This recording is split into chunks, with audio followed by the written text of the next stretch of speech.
လူတယောက်ငွေစက်ကူတရက်ကိုလက်ဖက်ရည်ခွက်ထဲထည့်လိုက်ပြီးစက်ကူတစ်ခုလိုရှမ်းနေတော့အောင်လှုပ်လိုက်ပါတယ်ပြီးတော့ကျဉ်တဲ့နေတဲ့ပုံစံနဲ့ပြန်ထုတ်ယူလိုက်ပြီးအဲငွေစက်ကူအသစ်ဆက်ဆက်ကလေးကိုခါရမ်းပြီးပုံစံပြောင်းလိုက်တဲ့အခါမှာတော့စုပ်ပြတ်နေတဲ့ငွေစက်ကူအဟောင်းတရက်တို့ဖြစ်သွားခဲ့ပါတယ်နောက်တစ်ဆင့်အနေနဲ့သူတို့ဟာငွေစက်ကူအများပြားကိုလက်ဖက်ရည်ထဲထည့်လိုက်ပြီးစိန်ထားလိုက်ပါတယ်စက်ကူတွေရွှဲနေသွားတဲ့အခါမှာတော့ကြိုးတန်းတစ်ခုပေါ်မှာလှမ်းထားပြီးစပင်6ခန့်ဆက်နဲ့တရွက်ချင်းချအောင်မှုပါတယ်သူတို့ဒီလိုလိုရတဲ့အကြောင်းရင်းကတော့ငွေစက်ကူအတုအဟောင်းတွေကိုရှောက်ပေးတွေ့ရှိဖို့ကက်ခဲလို့ပါပဲသူတို့ရဲ့ငွေစက်ကူအတုတွေဘလောက်ကောင်းလဲဆိုတာစမ်းသပ်ဖို့အတွက်လူစီကားတဲ့ဆိုင်လေးဆိုင်မှာစမ်းကြည့်ဖို့ဆုံးဖြတ်လိုက်ကြပါတယ်ဆိုင်ရာဆိုတဲ့သူကရူပီ50တန်ဆိုတာတစ်လုံးကိုဝယ်ဖို့လုပ်တဲ့အခါဆိုင်ရှင်ကငွေစက်ကူကိုလက်ခံရရှိပြီးမကြခင်မှာပဲတုံဆိုင်သွားပါတယ်ငွေစက်ကူကိုပုတ်ကြည့်ပြီးမီးအောင်နဲ့ထိုးကြည့်လိုက်တဲ့အခါမှာတော့အတုဖြစ်နေတယ်ဆိုတာသိကြသလောက်ဖြစ်သွားပါတယ်ဖိုင်ရာရဲ့နှလုံးသားဟာတရုတ်တို့ခုန်နေပြီးထွက်ပြေးဖို့မကြိုးစားခင်မှာပဲဆိုင်ရှင်ကသူ့လက်ကဝိတ်ကိုလှမ်းဆွဲလိုက်ပါတယ်ဆာနီဆိုတဲ့သူကချက်ချင်းပဲပြေးလာပြီးသူ့ရဲ့အားရင်နဲ့အကောတော့ပြီးဖိုင်ရာကိုဆွဲထုတ်လိုက်ပါတယ်ဂျက်ခါနဲ့လူစုကသူတို့နောက်ကနေလိုက်လာခဲ့တာကြောင့်သူတို့ဟာလူတို့ရောက်ပေါက်နေတဲ့လမ်းကြားလေးတစ်ခုတည်းကိုပြေးဝင်သွားပြီးပုံနေလိုက်ကြပါတယ်စိတ်ပြအားငယ်စွာနဲ့ဖိုင်ရာကသူတို့ရဲ့လာပေါင်းများစွာလောအားတွေဟာတမိုးမရှိတဲ့စက်ကူတွေအဖြစ်နဲ့ပြောင်းလဲသွားပြီးတော့ညှဉ်းညူနေခဲ့ပါတယ်ဆန်နီကအဲငွေစက်ကူကိုယူကြည့်လိုက်ပြီးချက်ချင်းပဲစက်ကူရဲ့အသွင်ပြဲကမှားနေတာကိုသတိထားမိသွားပါတယ်ပြဿနာကတော့စက်ကူနဲ့ဆိုင်ပါတယ်ဘန်ငွေစက်ကူတွေကိုဝါကွန်းစက်ကူနဲ့ပြုလုပ်ထားပြီးတာမန်စက်ကူတွေကိုတော့တစ်သားပြောဘက်နဲ့ပြုလုပ်ထားတာပါအဲဒီနှစ်ခုရဲ့အသွင်ပြဲနဲ့အတန်ဟာမတူညီပါဘူးအချိန်တော်ကြာအောင်သူစနာပြုလုပ်ပြီးတဲ့နောက်မှာတော့ဆန်နီဟာမဂဇင်းအသေးလေးတစ်အုပ်မှာအဲလိုဝါကွန်းစက်ကူကိုတွေ့ရှိခဲ့ပါတယ်သူတို့ဟာအဲဒီမဂဇင်းကိုအယောင်ချွတ်ပြီးဘန်ငွေစက်ကူတွေနဲ့ရှုပ်ထွေးတဲ့ပုံစံတွေကိုလက်နဲ့ပြန်ဆဲယူခဲ့ကြပါတယ်သူတို့ဟာစကန်ဖတ်တဲ့ဆက်ကိုဘလောက်ပဲ resolution မြင့်မြင့်သုံးပါစေတင်းခဲ့တဲ့စလုံးတွေကိုအတိအကျပြန်ပုံတူလို့မရနိုင်ဘူးလို့ယုံကြည်ခဲ့တဲ့အတွက်လက်နဲ့ဆွဲဖို့အတွက်ရွေးချယ်ခဲ့ကြတာပါပြီးတော့သူတို့ဆွဲထားတဲ့အပိုင်းစလေးတွေကိုစူးစီးပြီးငွေစက်ကူရဲ့ရှင်းတဲ့နောက်ဒီဇိုင်းမူချမ်းကိုဖန်တီးလိုက်ကြပါတယ်အရွယ်စားကိုတေချာချင်းကြည့်ပြီးထွင်းထုတ်ပြီးတဲ့နောက်မှာတော့ပတ်စံခွက်ကိုပုတ်တိုက်ပြီးမီးဖို့လက်ကအပြီးသက်လိုက်ပါတယ်နောက်တစ်ဆင့်အနေနဲ့သူတို့ဟာအယောင်ပြောင်းတဲ့မှင်ကိုသုံးပြီးငွေစက်ကူတွေကိုရိုက်နေပါတယ်အဲ့ဒီမင်ကကြီးတဲ့တောင်းပေါ်မှာမူတည်ပြီးအယောင်ပြောင်းသွားတာပါထက်ခါချင်းကြည့်ပြီးအလားပေါင်းများစွာရိုက်နေခြင်းအပြင်သူတို့ဟာတစ်ခါမှတယောင်စီရိုက်နေပါတယ်စက်ကိုဆေးကြောပြီးအယောင်ပြောင်းပြီးတိုင်းဒီလုပ်ငန်းစဉ်ကိုပြန်လုပ်ပါတယ်ပြီးတဲ့အခါမှာတော့ဓာတုရည်တစ်မျိုးကိုလိမ့်လိုက်ပါတယ်ဒီအရေးဟာငွေစက်ကူတွေကိုအယောင်ပြောင်းတဲ့အားလေးတွေကိုပေးရနာမကတင်းတင်းမာမာနဲ့စစ်မှန်တဲ့ငွေစက်ကူတိုင်းခန်းစားရစေပါတယ်အရေးကြီးဆုံးအဆင့်ကတော့လုံခြုံရေးကြိုးထည့်တဲ့အဆင့်ပါငွေစက်ကူကိုရှင်းနေနောက်ကတ်ထားတာဖြစ်တဲ့အတွက်သူတို့ဟာအရှိဘက်မှာပေါက်ပေါက်ပြီးလုံခြုံရေးချိုးကိုထည့်ပါတယ်ပြီးတော့အမတ်စင်တပတ်တွေကိုရိုက်နေပါတယ်ဒီလိုနဲ့စစ်မှန်တဲ့ငွေစက်ကူအတူတရက်ကိုဖန်တီးထိုင်ခဲ့ပါတယ်ပြီးတော့သူတို့ဟာအဲဒီငွေစက်ကူတွေကိုလက်ဖက်ရည်ထဲစိမ့်ပြီးပိုဟောင်းသွားအောင်လုပ်ပါတယ်နောက်ဆုံးမှာတော့သူတို့ရဲ့အခန်းတစ်ခုလိုပြေးသွားတဲ့အထိငွေစက်ကူအတူတွေအများကြီးရရှိသွားပါတယ်သူတို့ဟာအရင်တစ်ခါသွားခဲ့တဲ့ကုံစုံဆိုင်ကိုပြန်သွားကြပါတယ်ဒီတစ်ခါမှာတော့ဆန်နီကအရင်ဝင်သွားပြီးဖာရာကသူ့ရဲ့လက်ကိုတင်းတင်းဆုပ်ကင်ထားကအခုခုမှားသွားရင်မြန်မြန်ထွက်ပြေးနိုင်ဖို့တည်းပြင်ဆင်ထားပါတယ်။ဆိုင်ရှင်ကပတ်စံကိုယူတာကိုကြည့်နေရင်ဆန်နီရဲ့နှလုံးသားဟာတရုတ်တို့ခုန်နေခဲ့ပေမယ့်မကြခင်မှာပဲသူလိုချင်တဲ့ဆိုတာကိုရသွားခဲ့ပါတယ်။သူတို့နှစ်ယောက်စလုံးဆိုင်ထဲကနေထွက်လာတဲ့အချိန်မှာမယုံနိုင်လောက်အောင်ဖြစ်နေခဲ့ကြပါတယ်။ဆိုင်ထဲကထွက်လာပြီးတဲ့နောက်မှာတော့ဆန်နီဟာသူ့ရဲ့ကြောက်ရွံ့မှုတွေကိုလစ်လွှရှုပြီးမာဖီးယားဂိုင်ကောင်းဆောင်စီကငွေကိုတောင်းဆိုလိုက်ပါတယ်။သူကယုံကြည်မှုအပြည့်နဲ့ငွေစက်ကူတွေကိုယူလိုက်ပြီးလက်တွေကိုစပွဲအောင်မှာဖွက်ထားလိုက်ပါတယ်။ပြီးတော့ငွေစက်ကူ3ရက်ကိုတထင်းစီရှော့ပို့လိုက်ပြီးဘယ်ဟာအတူလဲရှာကြည်စမ်းဆိုပြီးစိန်ခေါ်လိုက်ပါတယ်။တထင်းကအတူတွေ့ရင်သူတို့သေပြီလို့ချင်းချောက်လိုက်ပေမဲ့တထင်းရောစန်ဒီရောဘယ်ဟာအတူလဲဆိုတာခွဲခြားလို့မရခဲ့ပါဘူး။ဘလောက်လိုချင်လဲလို့တထင်းကမေးတဲ့အခါစန်ဒီက900တို့ပြန်ဖြေပါတယ်။တထင်းကမဟုတ်ဘူး200ပဲပေးနိုင်မယ်။ဒါပေမဲ့အနည်းဆုံး10သိန်းမို့တော့မှားရမယ်။ဒီတက်တော့ရှော့မပေးနိုင်ဘူး။ငါက2ကော်လန်ပြည့်လိုချင်တာလို့ပြောပါတယ်။ဖိုင်နာက2ကော်လန်လား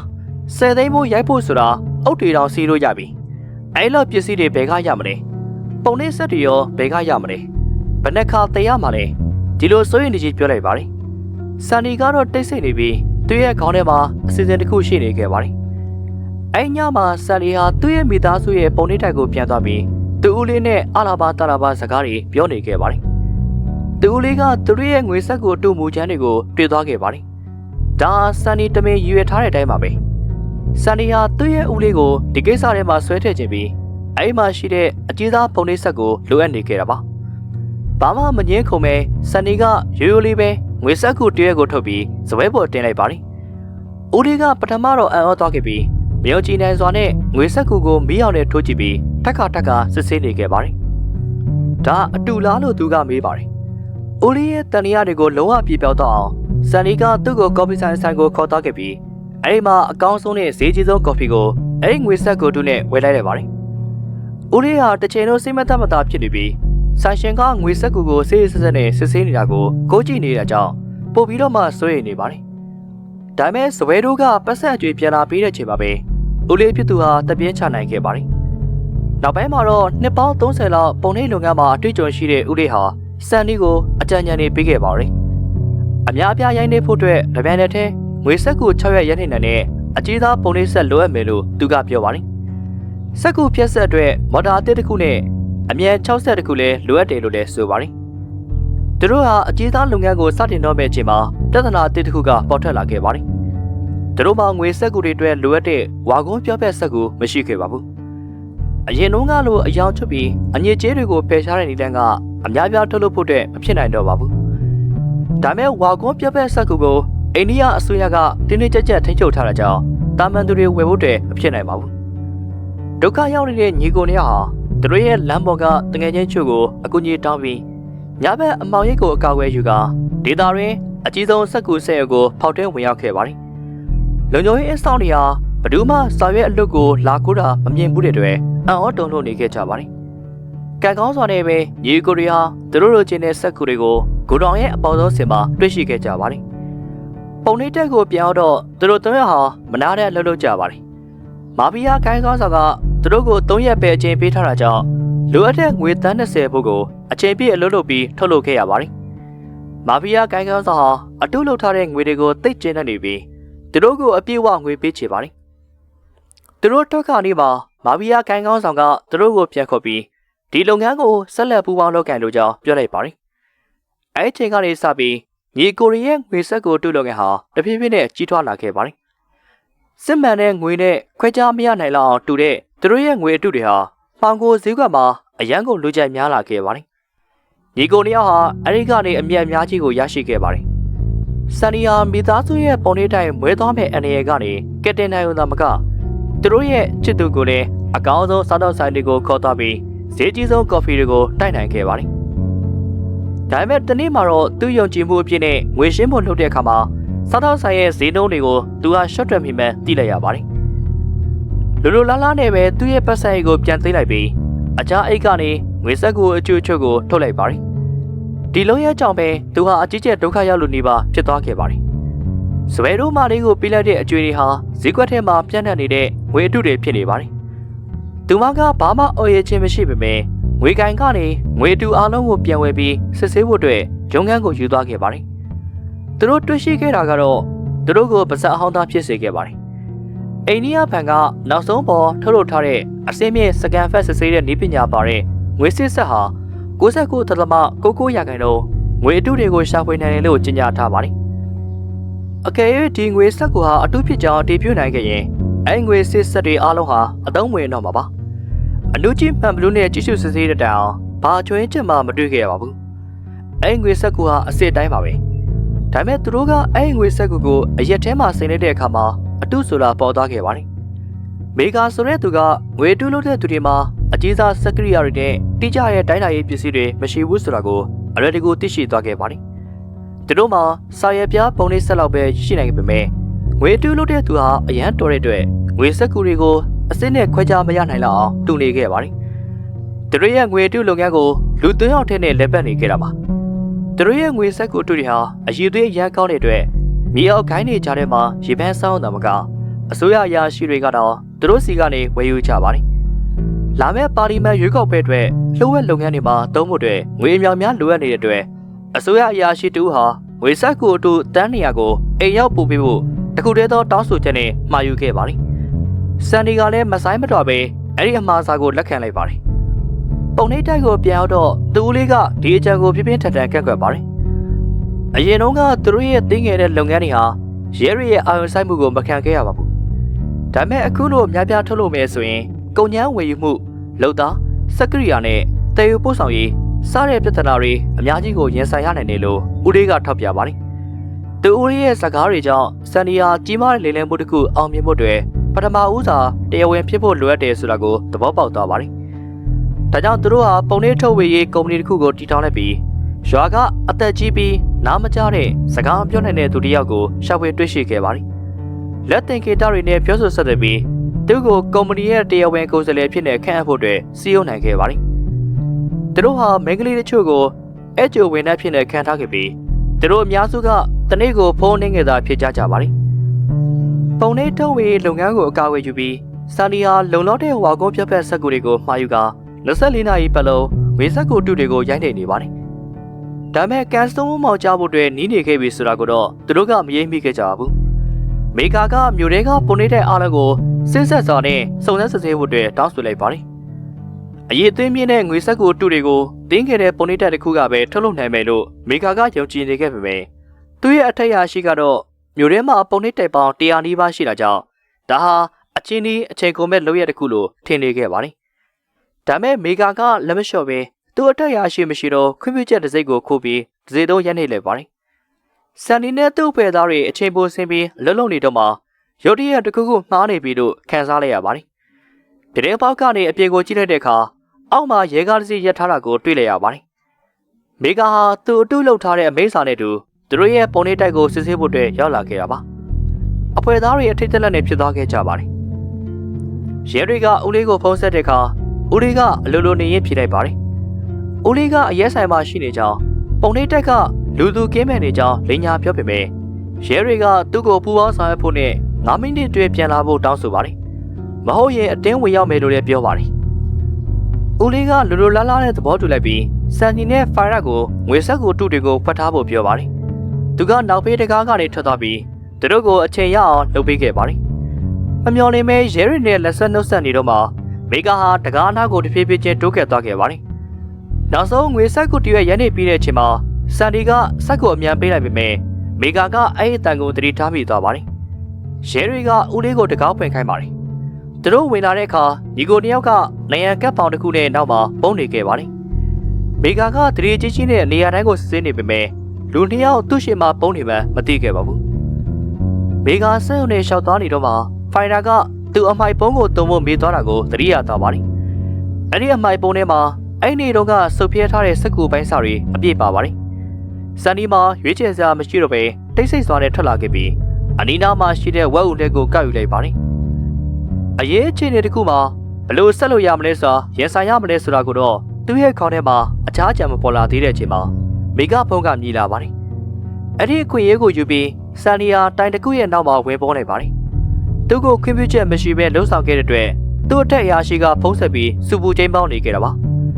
သူနဲ့တူပါလာတဲ့ရဲရရှိတွေမှလည်းအဆုခံလိုက်ရပါတယ်အဆုခံရပြီးတဲ့နောက်မှာမေဂါနဲ့သူ့ဖယ်သားတွေကပြန်ထွက်သွားခဲ့ကြပါတယ်ဦးလေးနဲ့သူတော်မောင်နှစ်ယောက်လည်းအနေနဲ့ဂျားကနေလွတ်မြောက်သွားခဲ့ပါပြီဒါပေမဲ့နောက်နေ့မှာပစ္စည်းပို့ရမှာဖြစ်တဲ့အတွက်အဆင်ပြေပါမလားဆိုတာသူတို့ကမသေးကြပါဘူး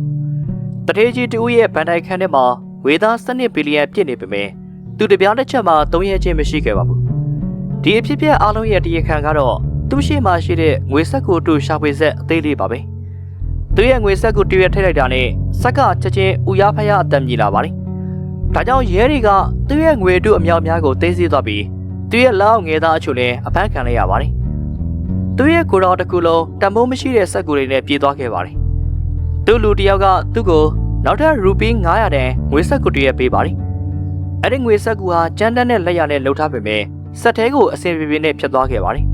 တရေကြီးကအံ့ဩသွားခဲ့ပါတယ်အစင်းမြင့်ငွေအတုလုပ်တဲ့စက်ကရိယာတွေရှိပါတဲ့နဲ့မသိတဲ့ပြန်ဘက်တစ်ယောက်ရဲ့လက်ချက်ကိုခံလိုက်ရတာပါသူရဲ့ပြန်ဘက်မှာလှုပ်ဝက်လက်နက်ကူများရှိနေမလားလို့သူကတွေးနေခဲ့ပါတယ်ဒါကြောင့်သူ့လူတွေကိုအဲ့ဒီကိစ္စရဲ့တာဝန်ရှိသူကိုဖမ်းခံလိုက်ပါတယ်အဲ့ဒီချိန်မှာပဲသူရဲ့ပြန်ဘက်ဟာအော်ပရာနုပညာလက်ရာတွေကိုပုံတူကူပြီးအသက်မွေးကြောင်းပြုနေခဲ့တဲ့စင်ရနံပါတ်တဲ့လမ်းဘေးနုပညာရှင်တယောက်ဆိုတာကိုသူသိလိုက်ရပါတယ်သူရဲ့လက်ရာတွေဟာမူရင်းနဲ့ခွဲခြားမရနိုင်လောက်တူညီနေခဲ့ပါတယ်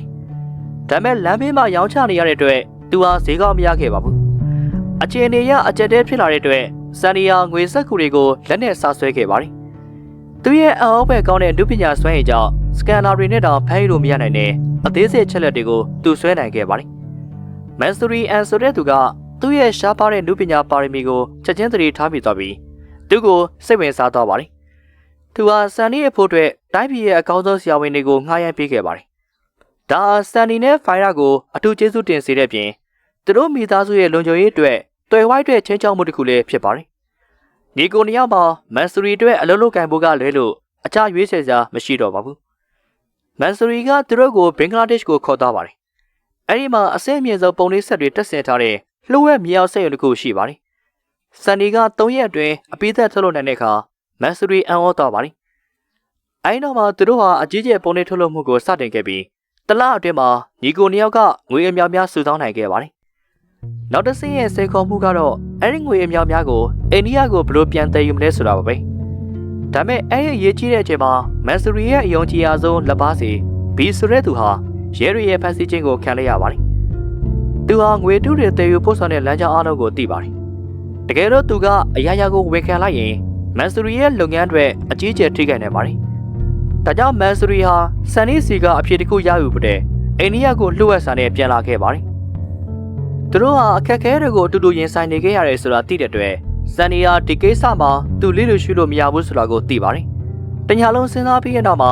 သူဟာရဲတပ်ဖွဲ့တွေကိုစိတ်ဝင်မှုတွေဆွဖြတ်လိုက်ပါတယ်။သူဟာမေဂါကိုပြစ်မှတ်ထားခဲ့ပါတယ်။စန်နီယာကော်ပီဆိုင်တစ်ခုမှာမေဂါနဲ့မတော်တဆတွေ့ဆုံခဲ့ပြီးသူရဲ့ဆွဲဆောင်မှုရှိတဲ့စကားပြောဟန်ကိုအသုံးပြုပြီးသူတို့နှစ်ယောက်မကြခင်မှာပဲရင်းနှီးသွားကြပါတယ်။မေဂါဟာရဲစခန်းအနီးနားမှာတိုက်ခန်းကားဖို့ရှာနေတယ်ဆိုတာသိသွားတဲ့အခါသူကတငယ်ချင်းတစ်ယောက်ကိုနေရာကျယ်ဝန်းပြီးအလင်းရောင်ကောင်းကောင်းရတဲ့တိုက်ခန်းကိုရှာခိုင်းလိုက်ပါတယ်။မေဂါမသိလိုက်ပေမဲ့တိုက်ခန်းရှာပေးတဲ့သူနဲ့တိုက်ခန်းပိုင်ရှင်ဟာမန်ဆူရီရဲ့သူတွေပါ။စန်နီကသူ့ဖုန်းဘက်ထရီကုန်သွားပြီလို့ဟန်ဆောင်ပြီးမေဂါဖုန်းကိုခဏငှားပါတယ်။တိုက်ခန်းရှာပေးတဲ့သူကမေဂါနဲ့စကားပြောနေတော့စန်နီကသူ့ဖုန်းထဲကိုသူ့ရဲ့လှုပ်ဝက်ဆော်ဝဲကိုထည့်လိုက်ပါတယ်။အဲဒီနေ့ကနေစပြီးမေဂါလက်ခံရရှိတဲ့ဖုန်းခေါ်ဆိုမှုနဲ့မက်ဆေ့တိုင်းဟာစန်နီရဲ့ဖုန်းထဲကိုပဲရောက်လာခဲ့ပါတယ်။ဒါကြောင့်စန်နီနဲ့ငွေအတုကိုင်းဟာရဲတွေရဲ့လှုပ်ရှားမှုတွေကိုအကုန်အစင်သိရှိသွားပါတယ်။တစ်ချိန်တည်းမှာပဲဘေးဆိုတဲ့သူကငွေအတုတွေကိုတိုင်းပြည်တွေကိုခိုးသွင်းတဲ့လမ်းကြောင်းအားလုံးကိုဖော်ထုတ်ပြပြလိုက်ပါတယ်။ရဲတွေကတန်တရားဖြစ်ပွဲကားတွေကိုကြားဖြတ်စစ်ဆေးဖို့အတွက်တင်းကျပ်တဲ့စစ်ဆေးရေးဂိတ်တွေကိုချက်ချင်းတက်ဆင်လိုက်ပါတယ်။ဒါပေမဲ့တပ်မှုရောက်လာတဲ့အခါသူတို့ကငွေအတုတန်းပေါင်းများစွာကိုတွေ့ရှိခဲ့ပေမဲ့ဘေးပြောပြထားတဲ့ပမာဏထက်အများကြီးနည်းနေပါတယ်။ကံကောင်းစွာနဲ့ပဲအိန္ဒိယနယ်စပ်တစ်လျှောက်ကလေဆိပ်တွေနဲ့စိတ်ကမ်းတွေမှာရဲတွေကငွေအတုတင်ပို့မှုများပြားကိုကြားဖြတ်နိုင်ခဲ့ပြီးစုစုပေါင်းဘီလီယံ30ဘို့လောက်ရှိပါတယ်။အဲဒီသတင်းဟာလူလူကြားမှာကြည်ကြဲပြန့်ပြန့်နဲ့ထုတ်လွှင့်ခဲ့ပြီးလူလူရဲ့စိတ်ဓာတ်ကိုမြင့်တင်ပေးခဲ့ပါတယ်။ဒါမဲ့ရဲချုပ်ကတခုခုလွဲနေရလို့ခံစားနေရပါတယ်။ဘီလီယံ30ဆိုတာများပြားတဲ့ပမာဏဖြစ်ပေမဲ့ဈေးကွက်ထဲမှာလက်ပတ်နေတဲ့ခံမှန်းချေဘီလီယံပေါင်းများစွာနဲ့နှိုင်းယှဉ်ရင်ဘာမှမဟုတ်ပါဘူး။အဲ့ဒီအချိန်မှာမေဂါအကောင့်ထဲမှာအလင်းရောင်တစ်ခုရုတ်တရက်ပေါ်လာပါတယ်။သူမငွေစစ်ဆက်တစ်ခုကိုယူလာပြီးငွေဆက်ခုအတူတရက်ကိုထည့်လိုက်ပါတယ်။ဆက်ရဲ့ဦးရဖယားတန်ကရဲချုပ်ရဲ့တန်ရာတွေကိုအတီးပြုတ်လိုက်ပါတယ်။စန်နီယာမေဂါရဲ့ message တွေကိုကြားဖြတ်နားထောင်ပြီးရဲတွေကိုလှည့်စားခဲ့ပါတယ်။သူတို့စိတ်ရှုပ်ထွေးသွားအောင်နေရာမျိုးမျိုးကငွေဆက်ခုတူအဟောင်းတွေကိုကြားဖြတ်ဖမ်းဆီးမိအောင်သူကဖန်တီးခဲ့ပါတယ်။ဒီနည်းဗျူဟာကြောင့်သူတို့ကငွေဆက်ခုတူအစ်စ်တွေကိုလွယ်လွယ်ကူကူနဲ့ခိုးသွင်းနိုင်ခဲ့ပါတယ်။မေဂါဟာမရည်ရွယ်ပဲသတင်းချက်လက်တွေပေါက်ကြားခဲ့ပေမဲ့ရဲတပ်ဖွဲ့ထဲမှာစန်နီရဲ့အကြံစီကိုပထမဆုံးဖော်ထုတ်နိုင်ခဲ့သူလည်းဖြစ်ခဲ့ပါတယ်။ရဲရီဟာသူတို့ရဲ့ view ဟာတွေကိုအမြဲတမ်းပြောင်းလဲနေပြီးစန်နီကလည်းသူ့ရဲ့အစီအစဉ်တွေနဲ့တုံ့ပြန်မှုတွေကိုအမြဲတမ်းပြုပြင်ပြောင်းလဲနေပါတယ်။ဒီလိုအပြန်အလှန်တုံ့ပြန်မှုတွေကြောင့်တစ်ဖက်စလုံးဟာသူတို့အဖွဲ့ထဲမှာတရှိုတွေရှိနေတယ်ဆိုတာကိုသဘောပေါက်သွားကြပါတယ်။စန်နီကမန်ဆူရီကိုအကြောင်းကြပြီးအရင်အစီအစဉ်တွေအားလုံးကိုဖျက်သိမ်းလိုက်ပါတယ်။သူကသူတို့ရဲ့လူတွေတော်မသိတဲ့ငွေခိုးသွင်းတဲ့လမ်းကြောင်းအသစ်တစ်ခုကိုပြောပြလိုက်ပါတယ်။ကပတိန်စီဆိုတဲ့သူဟာငွေတွေပြည့်ထည့်ထားတဲ့ကွန်တိန်နာတွေကိုတစ်ခုပြီးတစ်ခုပင်လယ်ထဲကိုပစ်ချလိုက်ပြီးတင်မောကိုဆွန့်ပစ်လိုက်ပါတယ်။ဒူမပါတဲ့အဲဒီတင်မောဟာလွတ်လိုက်တဲ့မြားတစ်စင်းလိုလူစီကားတဲ့ကမ်းခြေစီကိုဥတီပြီးအရှိန်ဟုန်နဲ့ပြေးဝင်သွားပါတယ်။အန်ရီကိုမသိရှာတဲ့သူတွေကအဲဒီမြင်ကွင်းကိုဖုန်းတွေနဲ့မှတ်တမ်းတင်ဖို့အတွက်အပြေးလွှားထုတ်ယူနေခဲ့ကြပြီးတင်မောဟာကမ်းနဲ့တိုက်မိမှရပ်သွားခဲ့ပါတယ်။ရဲတွေချက်ချင်းရောက်လာပေမဲ့တင်မောဟာဗလာကျင်းနေခဲ့ပါတယ်။ဘာမှမပါတဲ့တရေတင်မောတစ်စီးဖြစ်နေပါတယ်။ တစ်ချိန်တည်းမှာပဲကမ်းလွန်10 ကီလိုမီတာအကွာမှာဆန်နီနဲ့သူ့ဖေသားတွေပြန်ရောက်လာပါတယ်။သူတို့ဟာအရင်တုန်းကပင်လယ်ထဲကိုပြစ်ချခဲ့တဲ့ကွန်တိန်နာတွေကိုပြန်လည်ဆယ်ယူပြီးဘယ်ကူမှအရေးရောင်မကျန်အောင်ထပြေးသွားခဲ့ပါတယ်။ဒါဆန်နီရဲ့ငွေအတုတွေကိုအိန္ဒိယထဲကိုခိုးယူသွင်းဖို့အတွက်ချမှတ်ထားတဲ့အစီအစဉ်တစ်ခုပါပဲ။သူတို့ဟာငွေစက်ကူတွေကိုကွန်တိန်နာတွေထဲမှာထည့်ပြီးပင်လယ်ရေချောင်းကနေခိုးသွင်းဖို့အတွက်ကြံစည်ထားတာပါ။ဒါပေမဲ့သင်္ဘောဟာအိန္ဒိယကိုရောက်ခါနေမှာဖုံးကော်ဆုံးမှုတစ်ခုကြောင့်သူတို့ပြန်လှည့်ခံရပါတယ်။အိန္ဒိယရဲတွေကစိတ်ကန်းအလုံးမှာမမျှော်နေပဲစစ်ဆေးမှုတွေပြုလုပ်နေကြကြောင်းအဲဒီကိုသွားရင်တော့ထောင်ချောက်ထဲကိုခြေချမိသလိုဖြစ်မှာကိုသူတို့ကသိလိုက်ပါတယ်။ဒီလိုနဲ့ပဲသူတို့ဟာကွန်တိန်နာတွေမှာအီလက်ထရောနစ်တီနီယာပြစနစ်တွေကိုတက်ဆင်ပြီးပင်လယ်ထဲကိုနှိမ့်မြုပ်လိုက်ပါတယ်။ရဲတွေနဲ့ပြည်သူတွေဟာတရေသင်္ဘောအကြောင်းနဲ့အလို့ရှုပ်နေတဲ့အချိန်မှာသူတို့ကညာဘက်အမှောင်ရိပ်ကိုကာကွယ်ယူပြီးကွန်တိန်နာတွေကိုပြန်လည်ဆယ်ယူခဲ့ပါတယ်။ဒီလိုနဲ့ညီကိုနီယာဟာငွေစက်ကူ2 ဘီလီယံ 120ကိုပြန်သယ်လာနိုင်ခဲ့ပါတယ်။အဲဒီငွေစက်ကူတွေဟာအိန္ဒိယဈေးကွက်ထဲမှာတော့လင်းလင်းမြန်မြန်နဲ့ပြန့်နှံ့သွားပါတယ်။ငွေအတုရဲ့အရည်အသွေးဟာအရန်ကောင်းတဲ့အတွက်ငွေစစ်ဆက်တွေတော့ခွဲခြားလို့မရသလိုပြည်သူတွေလည်းအစစ်နဲ့အတုကိုမခွဲခြားနိုင်ခဲ့ပါဘူး။ဒီတိုင်းဆက်သွားရင်တော့တိုင်းပြည်ရဲ့စီးပွားရေးတစ်ခုလုံးပြိုလဲသွားပြီးပြည်သူတွေကြောက်လန့်နေကြတဲ့ဖြစ်ကစစ်ပွဲတွေပါဖြစ်လာနိုင်ပါတယ်။ဒါမဲ့ဒီလုပ်ငန်းရဲ့နောက်ွယ်ကအဓိကတာဝန်ရှိသူတွေကတော့အမြဲအစိုးအများများရရှိပြီးကားအသစ်တွေအိမ်အသစ်တွေဝယ်ယူကဈေးခံပြီးနေထိုင်နေကြပါတယ်။အိန္ဒိယအစိုးရဟာအကြီးကျယ်အခက်အခဲနဲ့ရင်ဆိုင်နေခဲ့ရပါတယ်။ဗန်ရဲ့ငွေစစ်ဆက်အသစ်တွေတော့အဲ့ဒီအစိမ့်မြင့်ငွေအတုတွေကိုရှာဖွေမတွေ့ရှိနိုင်ခဲ့ပါဘူး။နောက်ဆုံးမှာမေဂါကအပြစ်တစ်ခုကိုရှာတွေ့သွားပါတယ်။ငွေစက်ကူတွေကိုမီးရှို့လိုက်ရင်မီးရှန်ရဲ့အယောင်ကနေအစစ်အမှန်ကိုသိနိုင်တယ်လို့သူမကပြောပါတယ်။အရာရှိတွေကဒီနီလန်းကိုစိတ်ပြက်လက်ပြက်နဲ့ဖြစ်နေပါတယ်။ဘာကြောင့်လဲဆိုတော့ငွေအတုဘီလီယံ 120လောက်ရှိနေတဲ့ပြင်ဘယ်နိုင်ငံသားကမှသူ့ရဲ့ပတ်စံတွေကိုမီးရှို့ဖို့ဆန္ဒရှိမှာမဟုတ်ပါဘူး။ပါလီမန်ရွေးကောက်ပွဲကျင်းပဖို့တလသာကြံတော့တဲ့အချိန်မှာအရာရှိတွေကနောက်ဆုံးသတိပေးချက်တစ်ခုကိုထုတ်ပြန်လိုက်ပါတယ်။သူတို့ဟာအတူဆုံးအချိန်အတွင်းမှာတရားခံတွေကိုရှာဖွေဖော်ထုတ်ရမှာဖြစ်ပြီးဒီလိုမလုပ်နိုင်ဘူးဆိုရင်လူတို့ရဲ့ပြင်းထန်တဲ့အမြင်တွေကိုငြိမ်သက်သွားအောင်ဖြစ်တင်ဖို့အတွက်လူတစ်ယောက်လိုအပ်လာပါလိမ့်မယ်။ဒါကြောင့်ရဲတွေကမန်ဆူရဲ့ဖိုင်ကိုစတင်စစ်ဆေးခဲ့ပါတယ်။မန်ဆူဟာအိန္ဒိယရဲ့အကြီးဆုံးငွေတုလုပ်ငန်းကိုဦးဆောင်နေသူဖြစ်ပြီးအဲလိုအဖွဲ့အစည်းမျိုးမှသာဒီလောက်များပြားတဲ့ငွေအတုတွေကိုထုတ်လုပ်နိုင်ပါပါ။မန်ဆူဟာပြည်ပမှာပုံအောင်နေပေမဲ့ရဲတွေကသူ့ကိုလူသိရှင်ကြားတရားခံဖြစ်နေသတ်မှတ်ခဲ့ပါတယ်။ဒါပေမဲ့ရဲတွေမသိခဲ့တာကမန်ဆူဟာတကယ်တော့အလွန်ကောင်းမွန်တဲ့ငွေအတုတွေရဲ့နောက်ွယ်ကအုံနောက်ဖြစ်နေတယ်ဆိုတာပါပဲ။မကြခင်မှာမန်ဆူဟာသူ့ရဲ့လူချင်းတဲ့သတင်းတွေကို TV မှာမြင်တွေ့ခဲ့ရပါတယ်။ဒါပေမဲ့ဒီတစ်ခါမှာတော့အစိုးရကသူတို့ကိုရန်သူနိုင်ငံတစ်ခုကိုတစ္ဆာခံတဲ့အကြမ်းဖက်ဖွဲ့စည်းဖြစ်နေသတ်မှတ်ခဲ့ပြီးငွေအတုအများများထုတ်လို့ရတဲ့ရည်ရွယ်ချက်ကအိန္ဒိယရဲ့ဗန်ဒါရေးစနစ်ကိုဖျက်ဆီးဖို့အိန္ဒိယကိုဗန်ဒါရေးအကြမ်းဖက်မှုကျူးလွန်ဖို့အတွက်ဖြစ်တယ်လို့လည်းဆွဆွဲခဲ့ပါတယ်။မန်ဆူဟာအလွန်ဒေါသထွက်ခဲ့ပေမဲ့အတုငွေတွေကိုအများဆုံးဖယ်ရှားဖို့မှတပါအကြရွေးစရာမရှိခဲ့ပါဘူး။လက်အောက်ငယ်သားတယောက်ကရဲရဲရဲ့သတိထားမှုကိုရှောင်ရှားနိုင်ဖို့အတွက်အတုငွေတွေကိုအချိန်ကြာမြင့်စွာနဲ့ဖြည်းဖြည်းချင်းဖြန့်ဝေဖို့အကြံပြုခဲ့ပါတယ်။မန်ဆူဟာညှင်းခုန်မှုစိတ်ပါတာကြောင့်အဲ့နေရာမှာတင်သူ့ကိုပြစ်တက်လိုက်ပြီးဆန်နီနဲ့ဖိုင်ရပ်စ်ကိုအလွန်တုံလို့သွားစေခဲ့ပါတယ်။ဒါဟာမန်ဆူရဲ့ရက်ဆက်ပြီးဘာကိုမှမတွန့်ဆုတ်ပဲတပ်ဖြတ်နိုင်တဲ့အမှန်တကယ်စိတ်နေသဘောထားကိုဖော်ပြလိုက်တယ်လို့ပါပဲ။မကြခင်မှာပဲမြေအောက်ဈေးကငွေအတုတွေနဲ့ပြည့်နေသွားပြီးဖြန်ပြိုးသူတွေဟာငွေအတုတုတ်တွေကိုယူဆောင်သွားခဲ့ကြပါတယ်။ဒီလိုဖြစ်ပေမဲ့လည်းဘီလီယံ 120ဆိုတဲ့ပမာဏကတော့အလွန်များပြားနေစေပါပဲ။တစ်ဖက်မှာတော့ဆန်နီဟာအားလဲချိန်လေးတွေမှာမေဂါနဲ့ပိုပြီးရင်းနှီးလာခဲ့ပါတယ်။သူဟာရဲတဲ့ချက်လက်တွေကိုရယူဖို့ကြိုးစားနေုံသာမကသူမကိုတကယ်ကိုချစ်မိသွားတယ်လို့လည်းခံစားနေခဲ့ရပါတယ်။နောက်တနေ့မှာတော့သုံးဆက်သူတူကငွေအတုအများများကိုမှာယူခဲ့ပြီးငွေပေးငွေယူလို့ဖို့နေရာကိုကားပါကင်အထက်မြက်တစ်ခုမှာသတ်မှတ်ခဲ့ပါတယ်။ဆန်နီနဲ့ဖာရက်စ်တို့ဟာအဲ့ငွေတွေကိုတောက်ဖို့လည်းတာဝန်ယူခဲ့ကြပါတယ်။သူတို့ဟာကားတစ်စီးနဲ့နောက်ကနေဒစီပီစီမောင်းနေလာခဲ့ပြီးတတိဝရိယရှိရှိနဲ့အဖွဲနှစ်ဖွဲခွဲပြီးလုပ်ငန်းစတင်ခဲ့ကြပါတယ်။ဖာရက်စ်ကငွေအတုတွေကိုဖွက်ထားတဲ့ကားပါကင်နေရာတစ်ခုမှာဖွက်ထားခဲ့ပြီးဆန်နီကတော့တန်တရားဖြစ်စရာလူတွေကိုလိုက်လံစစ်ဆေးနေခဲ့ပါတယ်။ရုတ်တရက်သူ့ရဲ့ကားရှိမှအမျိုးသမီးတူပေါ်လာပါတယ်။ဒါကသူ့ရဲ့ရဲရရှိချစ်သူမေဂါဖြစ်နေပါတယ်။ဆန်နီဟာသူတို့ကထောင်ချောက်ထဲကိုရောက်သွားပြီဆိုတာချက်ချင်းသဘောပေါက်သွားပြီးအဲ့အနီးတစ်ဝိုက်မှာနောက်ထပ်ရဲတွေအများပြားရှိနေနိုင်တယ်ဆိုတာကိုလည်းတွေးလိုက်မိပါတယ်။ဒီကတွေးတော့ပြီးဆန်နီကကားကိုအရှယ်ဟုန်နဲ့နောက်ပြန်ဆွဲလိုက်ပါတယ်။ သူဟာကားရဲ့နောက်ပိုင်းကိုတေးရွေ့သွားပြီ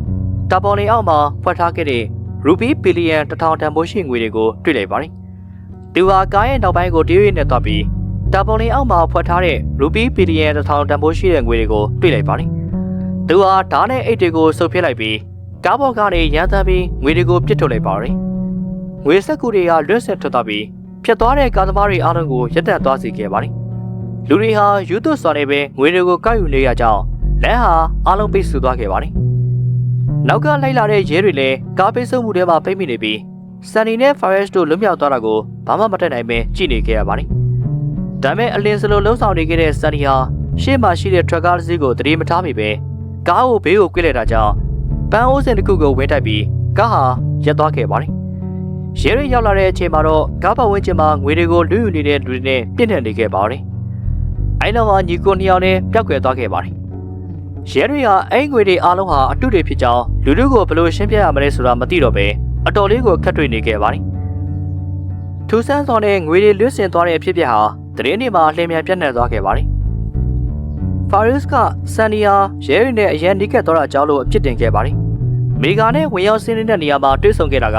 သူမဟာသူ့မျက်နှာကိုရှင်းလင်းလင်းမမြင်ခဲ့ရင်တော့ဆန်နီကိုတန်တရားဝင်ပါသိကြပါတယ်။ဆန်နီနဲ့ဖာရစ်နှစ်ယောက်စလုံးဟာတပည့်နဲ့ထဲမှာပဲအလောက်ခောက်ထပ်ပြီးတန်တန်ရှင်းရှင်းနဲ့နေဖို့တဲ့စဉ်းစားခဲ့ကြပါတယ်။ဒါပေမဲ့သူတို့ဟာမန်ဆူကသူတို့ကိုအလွယ်တကူလှုပ်ပေးမှာမဟုတ်ဘူးဆိုတာကိုမေးသွားခဲ့ကြပါတယ်။မကြခင်မှာပဲမန်ဆူရဲ့သူတွေဟာသူတို့နှစ်ယောက်ကိုတေးသွားပြီးသူတို့ကိုပြည်ပကိုခေါ်သွားကခဏရှောင်နေခိုင်းမယ်လို့ပြောခဲ့ပါတယ်။သူတို့ကငွေတွေလွှင့်ဆင်သွားတဲ့ဖြစ်ဖြစ်သတင်းတွေမှာပါလာပြီးနောက်မန်ဆူကရဲတွေဟာညီကိုနှစ်ယောက်ကိုတီးသွားပြီလို့ယုံကြည်ခဲ့ပါတယ်။သူတို့နှစ်ယောက်ဟာလှုပ်ဝက်ချက်များပြားကိုသိရှိထားပြီးအကယ်၍ဖမ်းမိသွားမယ်ဆိုရင်သူ့ရဲ့ငွေတုလုပ်ငန်းကိုထိခိုက်စေနိုင်ပါတယ်။ဆန်နီယာမန်ဆူကသူတို့ကိုတိတ်ဆိတ်သွားအောင်တပ်ပစ်ဖို့ရည်ရွယ်ထားတယ်ဆိုတော့ကိုသဘောပေါက်သွားပါတယ်။သူတို့ကိုတပ်ဖို့လုပ်နေတော့မှပဲအဝေးကနေအင်ဂျင်တန်တွေစူညံစွာနဲ့ကြားလာရပါတယ်။ဆန်နီရဲ့အရင်ဆုံးတငယ်ချင်းတွေဖြစ်တဲ့ဆိုင်ကယ်ဂိုင်းတစ်ခုဟာအရှင်ဟိုးနဲ့ရောက်လာခဲ့ပါတယ်။ဆန်နီယာကားတွေကိုဝင်လိုက်တာနဲ့အန်နီရဲ့ကိုခံစားပြီးသူ့ရဲ့တငယ်ချင်းတွေကိုလှုပ်ဝက်စာနဲ့စာပို့ထားခဲ့တာကြောင့်အချိန်မီရောက်လာခဲ့တာပါ။အိမ်ပြန်ရောက်တော့သူတို့နှစ်ယောက်ဟာလက်ဖြတ်နေတဲ့ငှက်ကလေးတွေလိုတော်တော်ရင်ဖြစ်နေခဲ့ကြပါတယ်။ရဲရီရောမန်ဆူရောသူတို့ကိုလှုပ်ပေးမှမဟုတ်ဘူးဆိုတာသိနေခဲ့ကြကြောင်းသူတို့ဟာအမြန်ဆုံးထွက်ပြေးဖို့လိုအပ်ခဲ့ပါတယ်။ဒါမဲ့ဖုန်းခေါ်ဆိုမှုတစ်ခုကြောင့်လည်းဆန်နီယာအလုံးမဲစိတ်ပြတ်သွားခဲ့ပါတယ်။အဲဒီဖုန်းခေါ်ဆိုမှုကသူ့ဦးလေးစီကဖြစ်ပြီးသူ့ကိုအကြောင်းကြားထားတာကလွန်ခဲ့တဲ့ညကသူတို့မိသားစုရဲ့ပုံလေးတက်မှာမီးလောင်သွားခဲ့ပြီးဒီမနက်မှမီးငြိမ်းသွားခဲ့ကြောင်းမီးစာလောင်တဲ့အချိန်မှာသူ့အဖိုးဟာအထဲမှာရှိနေခဲ့ပြီးထွက်မလာနိုင်ခဲ့ဘူးဆိုတဲ့အကြောင်းမှာဆန်နီယာဒါရီအားလုံးမန်ဆူရဲ့လိုရဲ့ဆိုတာသိတာနဲ့ဒေါက်တာရီတောက်လျှောက်ထွက်နေခဲ့ပါတယ်။သူရဲ့အချစ်ဆုံးသူဖြစ်တဲ့သူ့အဖိုးဟာသူ့ကြောင့်တည်ဆုံးခဲ့ရတာပါ။အမြတ်ဒေါက်တာရီထွက်နေတဲ့ဆန်နီယာဒီကိစ္စကိုလစ်လို့ရှူထားလို့မဖြစ်ဘူးလို့ဆုံးဖြတ်လိုက်ပါတယ်။ညင်းတဲ့တစ်ကောင်မှာသူဟာငွေတုတွေသိမ်းဆည်းထားတဲ့ကိုတောင်ထဲကိုတစ်စင်းနဲ့ဝင်ရောက်သွားပါတယ်။သူဟာမန်ဆူကိုဗီဒီယိုကောင်းနဲ့ဖုန်းခေါ်ပြီးသူ့ရဲ့ရွှေမှာငွေတုပ်တွေပေါ်ကိုတက်စီတွေစတင်လောင်းချခဲ့ပါတယ်။ကြောက်လန့်တဲ့ကြားနဲ့အော်ဟစ်နေတဲ့မန်ဆူကိုလစ်လို့ရှူထားပြီးဆန်နီယာနောက်ဆုံးမှာတော့မီဂျစ်ဆန်ဆန်ကိုချစ်ပြီးငွေပုံကြီးတဲ့ကိုပြစ်ထည့်ရင်းနဲ့ဇလန်လေးကပြီးဆုံးသွားခဲ့ပါတယ်။ဒီဇလန်ကိုကြည့်ရှုပြီးတဲ့နောက်မှာတော့ပရိသတ်ကြီးတို့ဘလို့ထင်ပါသလဲ။ဆန်နီရဲ့လိုရက်ကိုသဘောတူကြရလား။ဒါမှမဟုတ်မန်ဆူကိုဘလို့တုတ်ပြန်စေချင်လဲ။ဒီအကြောင်းအရာကိုပရိသတ်ကြီးတို့ရဲ့ထင်မြင်ချက်ကလေးကိုလည်းကွန်မန့်လေးထဲမှာလွတ်လပ်စွာနဲ့ရေးသားခဲ့နိုင်ပါတယ်